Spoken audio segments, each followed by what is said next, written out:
Hello friends, मैं हूं Devendra Sahu. YouTube के इस चैनल डी के मैथ्स ट्यूटोरियल में आपका स्वागत है।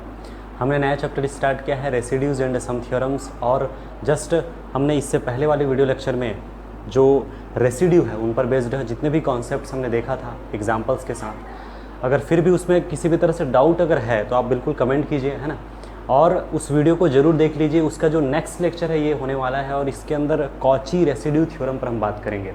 तो अगर अभी तक आपने चैनल को सब्सक्राइब नहीं किया है तो प्लीज़ सब्सक्राइब कर लीजिए, बेल आइकन प्रेस कर लीजिए और वीडियो को शुरू से आखिर तक देखिए, कॉन्सेप्ट पूरा क्लियर हो जाएगा। तो आपको पता है जब रेसिड्यू की बात मैंने किया था तो रेसिड्यू क्या होता है, किसी भी एनालिटिक फंक्शन की रेसिड्यू निकाला जाता है। ठीक है, जैसे कोई एनालिटिक फंक्शन है, मैं डायरेक्टली एग्जाम्पल के थ्रू बात करता हूँ। जैसे 1/z-1, ठीक है, ये कर्व है, ये हमारे पास फंक्शन f ऑफ z है। देख सकते हैं ये फंक्शन क्या है, एनालिटिक फंक्शन है। अगर इनकी मैं डोमेन की बात करूँगा तो आप क्या बोलेंगे, z=1 पे प्रॉब्लम है, इसे 1 को हटा दीजिए तो पूरे कॉम्प्लेक्स प्लेन में से C में से 1 हटा दीजिए, ये इनके लिए क्या होगा, DOD होगा, डोमेन होगा, है ना, क्योंकि ओपन कनेक्टेड इस डोमेन भी बोल दिया मैंने। ठीक है, तो समझ लीजिए ये हमारा पूरा कंप्लीट है ना, C है जिसमें से 1 मान लो यहाँ पर है तो 1 को निकाल दिया गया है। ओके, क्लियर हो रहा है, ये जो 1 है उसे निकाल दिया गया, तो ये जो इतना है इसके अंदर ये फंक्शन जो है डिफाइन एनालिटिक है, ये तो क्लियर है। फिर ये जो 1 है ना, उस 1 के अराउंड एक आपको कर्व, क्लोज्ड कर्व या सर्कल या फिर क्लोज्ड कंटूर अगर आपको ऐसा मिले, C लिखो या गामा लिखो, ठीक है, जो भी आपको मिले, तो फिर आप रेसिड्यू डिफाइन कर सकते हैं इस पॉइंट पर। मैंने यही बोला था, ठीक है, याद होगा। ठीक है, हो सकता है कि ये जो आपने DOD लिया वो एन्युलस रीजन के फॉर्मेट में हो, है ना। ठीक है, हो सकता, और यहाँ पर देखने से पता चलना चाहिए, जैसे हो सकता है कि इसमें फंक्शन डिफाइन हो और यहाँ पर सिंगुलैरिटी मिल रहा हो। ठीक है, यह हो सकता है ये वाला सिचुएशन हो, या फिर हो सकता है कि पंक्चर्ड डिस्क वाला कंडीशन हो, ये सब कंडीशंस होते हैं। तो फिलहाल आप इस पर देखिए, तो ये हमारा फंक्शन है, एनालिटिक फंक्शन है, इसका DOD है, ये कंप्लीट है ना, C एक्सेप्टिंग सिंगलटन 1, और 1 पे ये सिंगुलैरिटी रखता है। क्या रखता है, quotient of reciprocal of entire function है, क्या रखेगा, पोर रखेगा, ऑर्डर 1 का पोर रखता है। ठीक है, तो z=1 पर ऑर्डर 1 का पोर रखता है। अब यहाँ पर कोई भी कर्व हो सकता है मॉड ऑफ z= जो है ये 3 हो, ठीक है ना, ये कंप्लीट जो है घेरा में है, कोई भी हो सकता है, इससे कोई इफेक्ट नहीं पड़ता। क्लियर हो रहा है।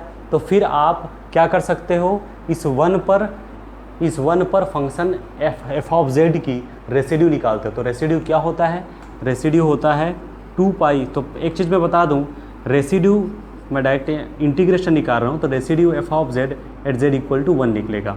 ठीक है, तो ये रेसिड्यू अगर निकालना है तो होगा 1/2πi इधर, और मुझे इंटीग्रेशन निकालना है तो 2πi इधर आ गया। ठीक है ना, तो 2πi into residue z=1 f of z क्या है, 1/z-1। क्लियर है। एक तरीका ये है कि इनको एक्सपांसन कीजिए, एक्सपांसन करने के बाद 1/z-1 का जो कोफिशिएंट होगा उनको देखना है। और मैंने बोला था जब पोल हो, स्पेशली मैंने इससे पहले वीडियो लेक्चर में ट्रिक भी बताया था, उस ट्रिक को आपको याद रखना है। पोल है तो उस सिचुएशन में सबसे अच्छा तरीका होता है कि आप इसको क्या कीजिए, रेसिड्यू निकालना है तो, है ना, आप सीधा पोल का कंडीशन ले लीजिए, z→1 z-1 into f of z है ना, 1/z-1। देखो ये कैंसिल, क्या बचा, 1 मिला 2πi। ठीक है, तो रेसिड्यू निकल गया और 2πi के साथ मल्टीप्लिकेशन करने पर इंटीग्रेशन निकल गया। तो आई होप ये कॉन्सेप्ट आपको अच्छे से क्लियर हो चुका है। ठीक है, अब कई स्टूडेंट्स के माइंड में ये क्वेश्चन आया होगा कि आपने केवल एक ही आइसोलेटेड सिंगुलैरिटी पे बात किया है। ऐसा ज़रूरी तो नहीं है कि जो एनालिटिक फंक्शन होता है उसके पास एक ही आइसोलेटेड सिंगुलैरिटी हो। पॉसिबल है कि एक से ज़्यादा हो, 2, 3, 4, ऐसे बहुत सारे भी हो सकते हैं। तो उस सिचुएशन में क्या रेसिड्यू पॉसिबल है, रेसिड्यू निकाला जा सकता है? तो यस, पॉसिबल है। फाइनाइटली मेनी अगर है, अगर एक से ज़्यादा है तो रेसिड्यू पॉसिबल है, रेसिड्यू निकाला जा सकता है। तो रेसिड्यू निकालने का तरीका क्या होता है, तो इसके लिए एक थ्योरम है और वो है कॉची रेसिड्यू थ्योरम। क्लियर हो रहा है। इस थ्योरम के जरिए आपको समझ आ जाएगा कि किस तरह से इस तरह के क्वेश्चंस को हैंडल करते हैं।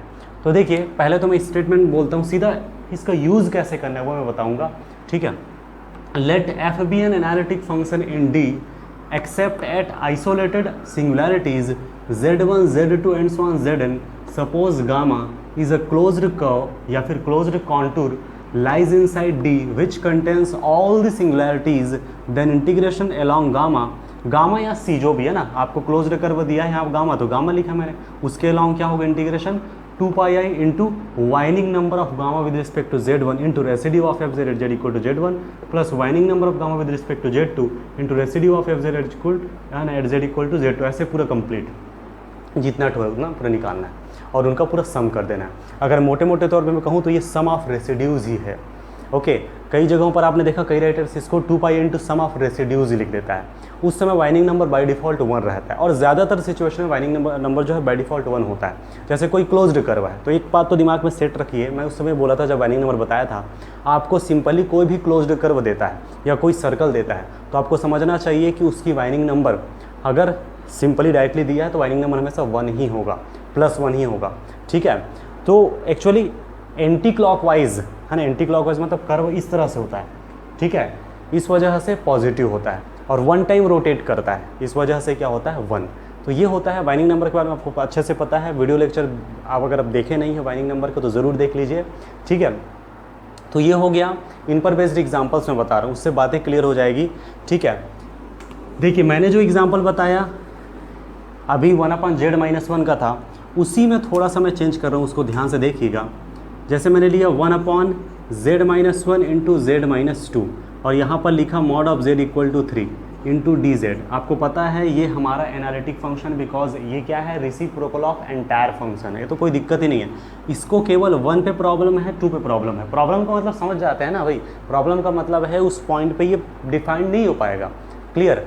अब इसका मतलब हुआ सी एक्सेप्टिंग 1,2, ये इनकी DOD होगी। ठीक है, ये इनकी DOD जो से आपने यहाँ पर D के तौर पे लिखा है। ओके, तो मैं इसको डायरेक्टली ये शो कर रहा हूँ, ये हमारा समझ लीजिए कि सी एक्सेप्टिंग 1,2 मैंने शो किया, यहाँ से 1 और जैसे ये हमारा होता है उसमें से यहाँ 1 है और यहाँ 2 है, तो इसमें इसको और इसको हटा दीजिए, तो बाकी पूरा कंप्लीट जो बचेगा वही इनकी DOD है। कन्फर्म। अब क्या करना है, एक आप इसको ये जो कर्व रहता है यहाँ पर, इसको बहुत ध्यान रखना है भाई इस कर्व को, कि ये जो भी क्लोज्ड कर्व रहता है, क्लोज्ड कॉन्टूर जो रहता है, वो यहाँ जो सिंगुलरिटीज़ है उनको कवर करने चाहिए पूरे।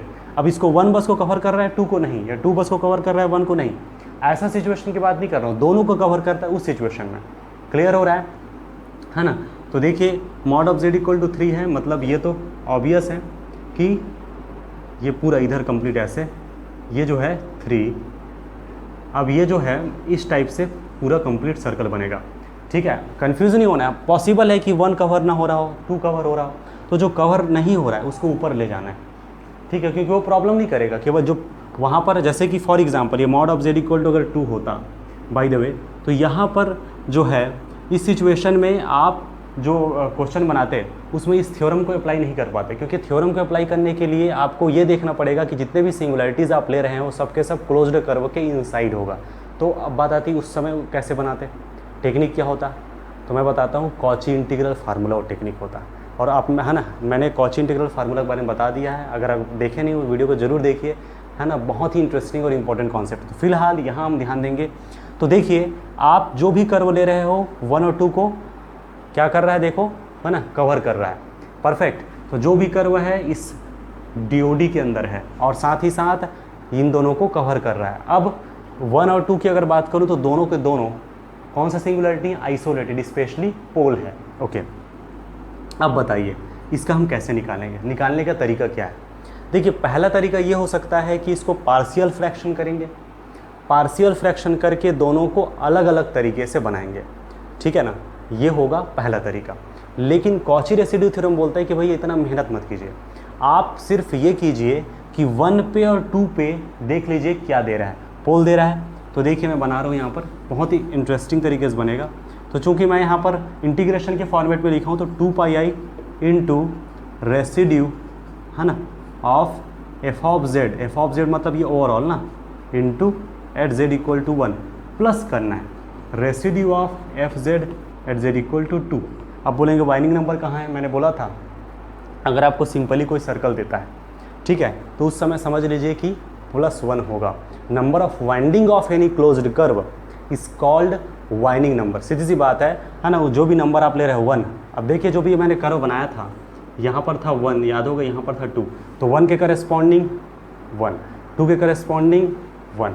ठीक है, इसका मतलब वाइनिंग नंबर क्या था 1, तो बचेगा इतना ही ना, इसलिए सम ऑफ रेसिड्यूज बोल देते कई राइटर्स। ठीक है, अब देखिए 2 pi i into residue of f z at z equal to 1, 1 is pole, तो पोल है तो फिर आपको पता है 1 सिंपल पोल है, तो सिंपल पोल के लिए formula limit z tends to 1 z minus 1 into f of z क्या है 1 upon z minus 1 into z minus 2। Okay, और देखिए ये जो है प्लस इनकी अगर बात करें तो इनका होगा सेम वही, लेकिन यहाँ पर किसके लिए होगा 2 के करस्पॉन्डिंग, तो Z minus 2 1 upon z minus 1 into z minus 2। अब देखिए ये कैंसिल हुआ, मैं डायरेक्ट लिख रहा हूँ, और यहाँ पर ये जो है कैंसिल होगा, तो जो बचा 1 अपॉन जेड माइनस 2 बचेगा, तो जेड टेंड्स टू 1 होगा, तो क्या बचेगा 1 अपॉन 1 माइनस 2, और यहाँ पर क्या बचेगा जेड टेंड्स टू, है ना, ये तो कैंसिल हो गया जेड टेंड्स टू, तो फिर प्लस 1 अपॉन 2 माइनस 1। अब देखिए ये होगा 2 pi i into minus 1 plus 1, अब ये तो हो गया 0। परफेक्ट, इस तरीके से क्वेश्चन सॉल्यूशन होता है। कंफर्म हुआ? तो ये था जब वाइनिंग नंबर दोनों 1, 1 हो उस सिचुएशन का। ठीक है, अगर वाइनिंग नंबर 1 से ज़्यादा हो तब का सिचुएशन क्या हो। Example 2, integral along gamma 1 upon z minus 1 into z minus 3 into d z, where gamma क्या है अपने पास r equal to 3 plus 5 cos t. ये हमें कर्व दिया है, क्लोज्ड कर्व है, और देख के आपको समझना है कि यहाँ पर 3 लेस देन 5 का सिचुएशन है। मैं बताया था a plus b cos t, जिसमें से a लेस देन b हो तो लिमोकन होता है। अगर ये दोनों इक्वल होता या ये इनसे बड़ा होता तो कार्डियोइड बनता है। क्लियर ना? तो ये बनेगा लिमोकन। लिमोकन का डायग्राम बनता है इस तरीके से, और हमें पता होना चाहिए ऑरिजिन होता है 0, 0, और यहाँ पर ये वाला पॉइंट कैसे निकला 5 माइनस 3 कॉमा 0, एक्स एक्सिस में, मतलब वाई कोऑर्डिनेट तो 0 होगा ना, और यहाँ पर 3 प्लस 5 8 कॉमा 0। क्लियर हो गया?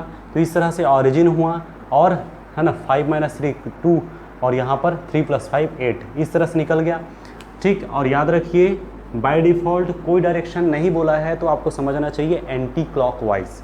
इसका मतलब होगा इस तरीके से, ऐसे जा रहा है इस तरीके से, है ना, तो ये जो है एंटी क्लॉकवाइज, और we know that anti clockwise is a positive direction.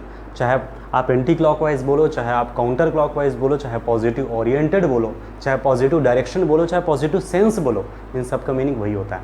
Okay, ये हो गया। अब यहाँ पर देख लेते हैं ये 1 और 3, ये तो क्लियर है कि ये जो फंक्शन हमें दिया हुआ है एनालिटिक फंक्शन है एक्सेप्ट 1 एंड 3 एट सिंगुलैरिटी, है ना, सिंगुलैरिटी है इनका 1 और 3। इनका अगर हम डीओडी की बात करें तो सी एक्सेप्टिंग 1 और 3 होगा। ठीक है, तो समझ लीजिए ये पूरा कंप्लीट इनका डीओडी है, जिसमें है ना 1 और 3 पे प्रॉब्लम करेगा, तो 1 यहाँ पर है और यहाँ पर 3 है, समझो 1 और 3 के छोड़ पूरे कंप्लीट फंक्शन डिफाइन है, और 1 और 3 के अराउंड देखो ये हमारे पास क्लोज्ड कर्व दिया हुआ है गामा, मतलब कॉची रेसिड्यू थ्योरम एप्लीकेबल है। क्लियर हो रहा है? बस यही ध्यान रखना, जो भी सिंगुलरिटी आइसोलेटेड हो और साथ ही साथ जितने भी सिंगुलरिटीज़ हों सबके सब इस गामा के अंदर कवर हो जाने चाहिए। कवर हो रहा है, कॉची रेसिड्यू थ्योरम अप्लाई कर सकते हैं। और हमें पता है क्या था, हम integration gamma f of z into d z equal to कितना था 2 pi i into sum of residues, लेकिन हर एक टर्म में वाइनिंग नंबर का मल्टीप्लिकेशन होगा। ठीक है, सिंपली जब सर्कल दिया रहता है तो बाय डिफ़ॉल्ट 1 का मल्टीप्लिकेशन करना है, क्योंकि वाइनिंग नंबर हमेशा +1 होगा, लेकिन इस सिचुएशन में पॉसिबल है 1 से ज़्यादा हो। अब देखिए कैसे, तो यहाँ पर आप देखिए, तो winding number of gamma with respect to 1 into residue of f of z at z equal to f of z means this, okay, plus उसके बाद है winding number of gamma with respect to 3 residue of f of z at z equal to 3। ठीक, तो यहाँ पर 2 pi i into winding number of gamma with respect to 1 कितना है ना, पॉजिटिव ओरिएंटेड है तो प्लस में हो गई, तो कोई दिक्कत वाली बात ही नहीं है। बस ये देखना है कि 1 के करस्पॉन्डेंस ये आपका एक, फिर ये यहाँ तक हो गया 2, है ना, मतलब है जैसे आप कोई पॉइंट रहता है ना 1, और जैसे ये 0 है, mod of z equal to 1 है, तो 0 के करस्पॉन्डिंग वाइनिंग नंबर कितना होगा, है ना 1 होगा, क्योंकि 0 के अराउंड 1। क्लियर, 0 to 2 पाई दिया है भाई, 0 से 2 पाई, तो वाइनिंग नंबर हुआ 1, एंटी क्लॉकवाइज इसलिए +1। सेम वही यहाँ पर भी। ठीक है, तो आप यहाँ पर क्या देख रहे हो 1 के करस्पॉन्डेंस देख रहे हो, तो ये हुआ इस तरीके से यहाँ तक कंप्लीट हो गया। फिर जैसे यहाँ बढ़ के यहाँ तक आता है एक फिर कंप्लीट, यानी 2 हो गया। और शॉर्ट में अगर जानना है तो एक ये और एक ये, एक के लिए कितना हुआ 2, मतलब winding number of gamma with respect to 1 is 2। अगर 3 के लिए देखना है तो क्लियर है, 3 के करस्पॉन्डिंग 1 है, दैट इज़ 2 इंटू, अब ये जो है क्या बोलते हैं 1 और 3 दोनों के दोनों पोल है। सो ये होगा आपका, और सिंपल पोल होने की वजह से limit z tends to 1 z-1 into 1/z-1 z-3 plus इनका है 1 into limit z tends to 3 z-3 into 1/z-1 into z-3, इस तरीके से। तो ये हो गया 2πi इंटू ये होगा 2, ये इनसे कैंसिल है ना, तो जो बचा उसमें z टेंड्स टू 1 1/1-3 इंटू, इसमें 1 को लिखने की ज़रूरत ही नहीं है, ये बचेगा 3 - 1 2πi into 2 into 1/-2 plus 1/2। Okay, अब इनको आप एलसीएम निकालिए तो बहुत सिंपल कंसेप्ट हो गया है ना। ये होगा, अब डायरेक्ट देख सकते हैं, ये आएगा -1 तो आएगा -½ 2πi इंटू -½ तो आएगा -πi या -i π। ये हो गया answer.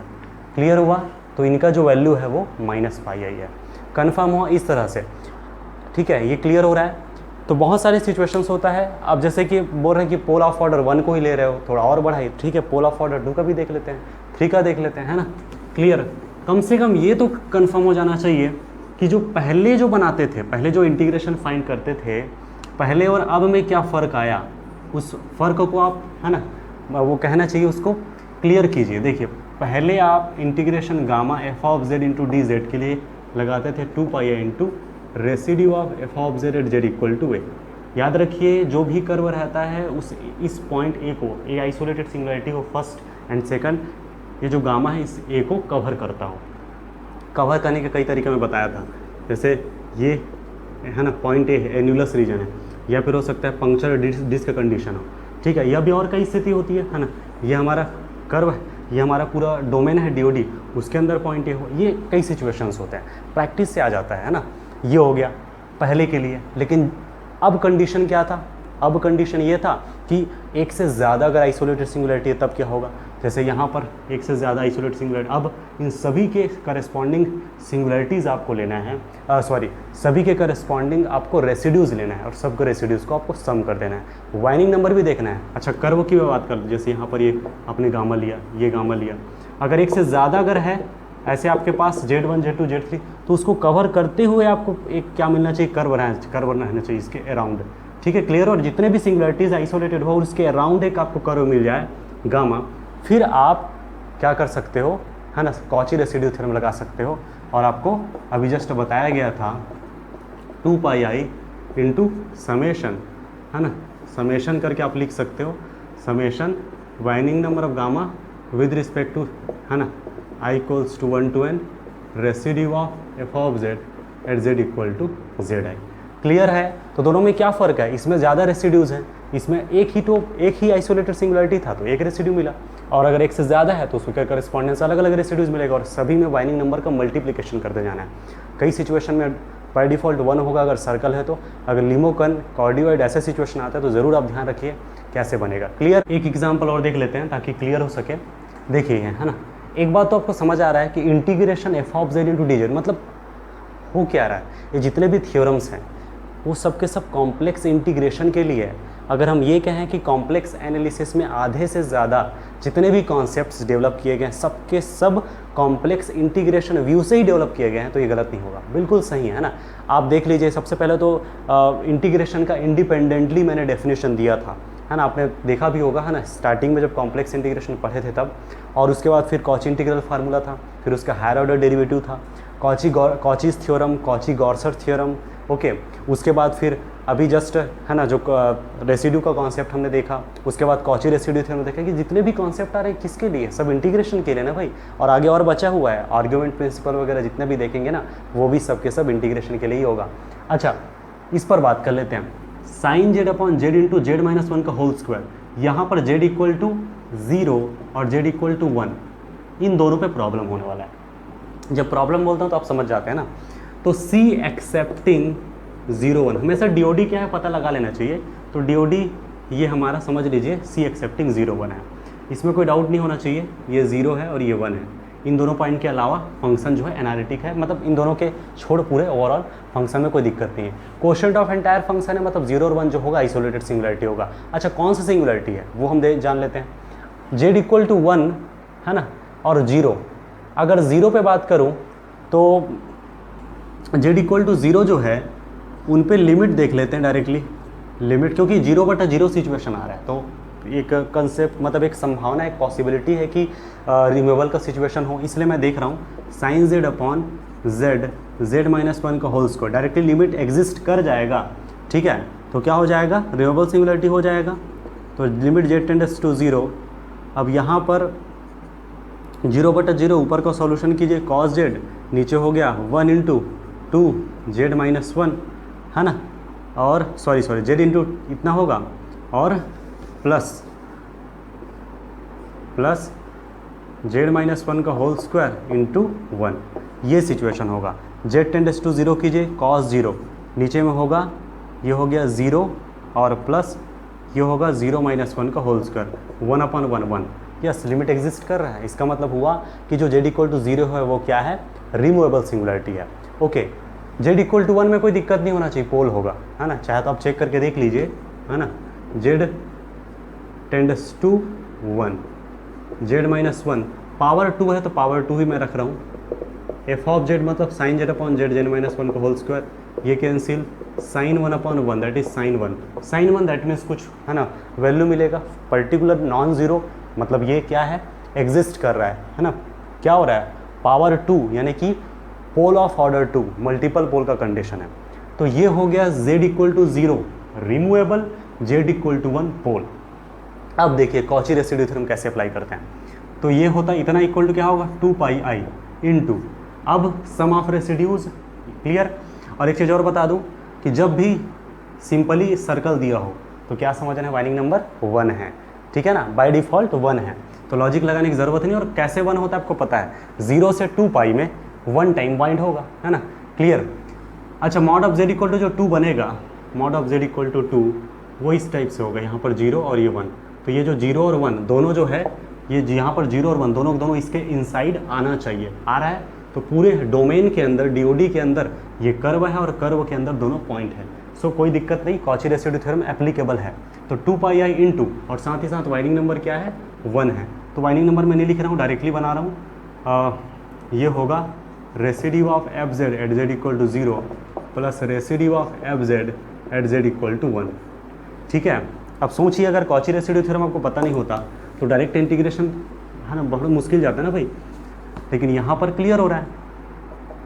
2πi into z equal to 0 पर, 0 चूँकि आइसोलेटेड सिंगुलरिटी आपका रिमूवेबल है, क्या होता है, 0 होता है, प्लस अब 1 पे बात कर लेते हैं, तो होगा limit z tends to 1, power 2 है ना।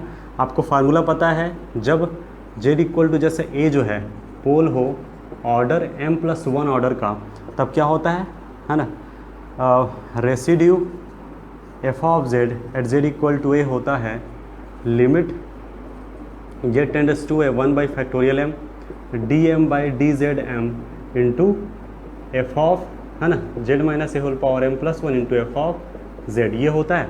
अब सोचिए यहाँ पर a की जगह में क्या है, 1 है, ये 1 हो गया और यहाँ फैक्टोरियल 1 है ना, ये 1 और यहाँ पर 1+1 इंटू एफ ऑफ जेड, मैं डायरेक्ट लिख रहा हूँ, ये होगा d/dz z-1 है ना का whole square into f of z, क्या है, एफ ऑफ जेड है sine z upon z z-1 का होल स्क्वायर, ठीक है।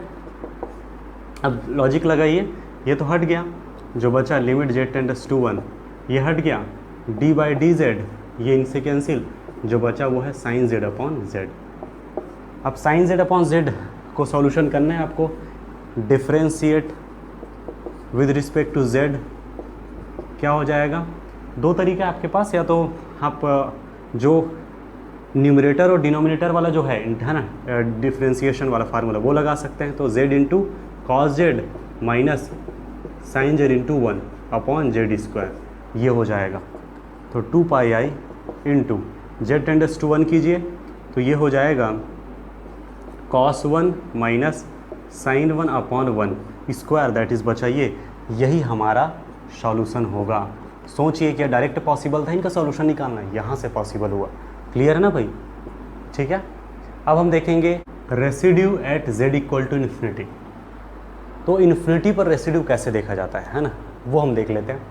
Let f be an analytic function in d and let infinity be an isolated singularity of f of z, then residue of f of z at z equal to infinity is defined by residue of f of z at z equal to infinity equal to minus residue of 1 by z square into f of 1 by z at z equals to 0। Okay, तो देखिए सबसे पहले चीज़ तो आपको check करना है infinity पर, जिस भी पॉइंट पर आप चेक करते हैं तो पहले तो फंक्शन एनालिटिक होना चाहिए। दूसरी चीज़, जो भी पॉइंट पर आप चेक करते हो वो आइसोलेटेड सिंगुलैरिटी होना चाहिए। अब आप चेक कर रहे हैं इन्फिनिटी पर, तो इन्फिनिटी भी क्या होना चाहिए? Isolated singularity. इससे तात्पर्य ये होता है, इससे क्लियर ये चीज़ तो हो गया कि जितने भी एंटायर फंक्शन हैं उनके करस्पॉन्डेंस हम इन्फिनिटी पे रेसिड्यू चेक कर सकते हैं, क्योंकि हमें पता है कि जितने भी एंटायर फंक्शन होता है सिंगुलैरिटी रखता भी आइसोलेटेड सिंगुलैरिटी तो इन्फिनिटी पे रखता है, इस वजह से। क्लियर? और फार्मूला डिफाइन है बढ़िया इस तरह से, इन्फिनिटी पर चेक किया जाता है तो उसको इस फार्मूला में तब्दील कर दो और इनकी जो वैल्यू निकल के सामने आएगी वो होगा रेसिड्यू। क्लियर? अब देखिए एग्जांपल मैं ले लेता हूँ। मैंने एंटायर फंक्शन लिया e to the power z, आप साइन z ले सकते हैं, कॉस z ले सकते हैं, ऐसे बहुत सारे एग्जांपल्स हैं। ठीक है, कोई पॉलिनोमियल भी आप ले सकते हैं ना, तो इसको क्लियर कर लेते हैं। पहले मैंने लिया e to the power z, formula लगाया तो f ऑफ z के जगह है e to the power z minus residue of 1 by z square f of 1 by z. देखिए फंक्शन में जहाँ z है z is replaced by 1 by z and so ये हो जाएगा 1 बाई जेड। कन्फर्म? तो हो गया minus residue of 1 by z square to the power 1 by z, z equal to 0। क्या होता है रेसिड्यू? क्या होता है अब यहाँ तो समझ आ रहा है। इसका मतलब इनको हमें सॉल्व करके 1 अपॉन जेड माइनस 0 का कोफिशिएंट तो देखना पड़ेगा, यही सबसे अच्छा तरीका होता है ना। आप अगर एक्सपांसन करने में सक्षम है, अगर आप कर पाते हैं, क्योंकि इसका एक्सपांसन पॉसिबल इसलिए बोल रहा हूँ, तो ये आप देख लीजिए जेड इक्वल टू 0 तो 1 अपॉन जेड माइनस 0 को कोफिशिएंट देखना है। तो देखते हैं क्या आता है, ये होगा माइनस, है ना, coefficient of z equal to coefficient of 1 upon z minus 0, ये देखना है।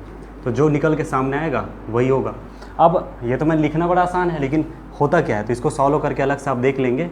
1 by z square e to the power 1 by z का मतलब है 1 बाई जेड, और ये होगा 1 माइनस 1 बाई जेड प्लस में जाएगा और 1 by z square factorial 2 plus and so on करके। क्लियर हो रहा है ना? ई टू दी पावर जेड होता तो क्या होता है 1 plus Z by factorial 1 plus Z square by factorial 2 plus ऐसा जाता है। अब 1 अपॉन जेड है तो नीचे में रहेगा, ये अंदर मल्टीपल होगा तो 1 by z square plus 1 by Z cube plus and so on. आप देख पा रहे हैं कि 1 अपॉन जेड माइनस 0, ठीक है ना, यहाँ पर तो है ही नहीं, मतलब कोफिशिएंट क्या है 0 है। इसका मतलब क्या हुआ, है ना, 1 अपॉन जेड माइनस 0 का टर्म ही नहीं है तो फिर वहाँ उनके कोफिशिएंट्स का मतलब ही नहीं है, 0 है सीधा। ये हो गया। इसका मतलब क्या निकल के सामने है, residue of this function at z equal to infinity will be 0। Confirm? अगर आप साइन z लेते हैं, when you take sine z then ये होता साइन 1 बाई जेड। अब साइन z को एक्सपांड करते हैं और फिर coefficient of 1 upon z minus 0 देखते हैं। क्लियर हो रहा है? बहुत ही आसान है ना, कोई दिक्कत ही नहीं। कुछ नया टाइप के एग्जाम्पल ले लेते हैं। ये दूसरा एग्जाम्पल था, समझ लीजिए। इसी तरह से आप कॉस जेड लेकर देखिए, तो यहाँ कॉस 1 बाई जेड आएगा। प्रैक्टिस जितना करेंगे तो उतना अच्छे से क्लियर होगा ना। तो देखिए नेक्स्ट एग्जाम्पल में ले रहा हूँ साइन जेड अपॉन जेड, इनका देख लेते हैं। तो ये होगा साइन जेड, जेड का क्या हो जाएगा 1 बाई जेड, ठीक है ना, और ये नीचे का भी 1 बाई जेड, ठीक है। इसको बनाते हैं, थोड़ा और सॉल्व कर लेते हैं इसको। तो माइनस रेसिड्यू, ये सामने का माइनस चिन्ह भी ध्यान रखना है भाई ना। तो z इक्वल टू 0, ये होगा, यहाँ से एक z कैंसिल, जो बचा उसको मैं लिख रहा हूँ 1 by z sine 1 by z. We know that the expansion of sine 1 by z अलग से देख लेते हैं। 1 बाई जेड, इनका मतलब तो समझ आ गया, ये होगा coefficient of 1 upon z minus 0, ये देखना है। तो पहले तो देख लेते हैं 1 अपॉन जेड इंटू ये होगा 1 by Z minus 1 by factorial 3 Z cube plus and so on.